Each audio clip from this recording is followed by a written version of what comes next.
भगवान श्री कृष्ण और फल विक्रेता की लीला के बारे में एक सुंदर कहानी। भगवान श्री कृष्ण की कथाएं दिव्य आकर्षण और मंत्रमुग्धता से भरी हैं। उनमें एक ऐसी दुनिया में ले जाने की शक्ति है जहां ईश्वर का प्रेम नदी की तरह बहता है। ऐसी ही एक कहानी जो अपने भक्तों के लिए भगवान के स्नेह को दर्शाती है, भगवान श्री कृष्ण और फल विक्रेता के बारे में है। जैसे ही माता यशोदा ने मक्खन बनाने के लिए मलाई का मंथन किया, भगवान श्री कृष्ण अपने हिस्से की बेसब्री से प्रतीक्षा करने लगे। उन्होंने गोकुल में रसीले आम बेच रहे एक फल विक्रेता की मीठी आवाज सुनी। श्री कृष्ण, जो पहले से ही भूखे थे, फल का नाम सुनते ही उनके मुंह में पानी आ गया। उनके पिता नंदराज ने आम खरीदने के लिए विक्रेता को अपने दरवाजे पर बुलाया। श्री कृष्ण अपनी माँ के पास बैठा अपने पिता और फल विक्रेता के बीच वस्तु विनिमय सौदे को देख रहे थे। नंदराज ने एक टोकरी आमंग के बदले अनाज की एक टोकरी भेंट की।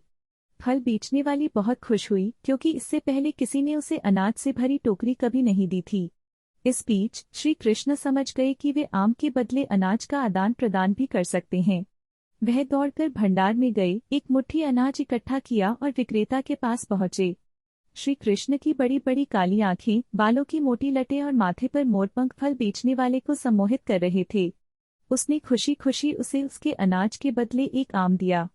जैसे ही श्री कृष्ण ने आम खाया, फल विक्रेता का हृदय उनके लिए प्रेम से भर गया।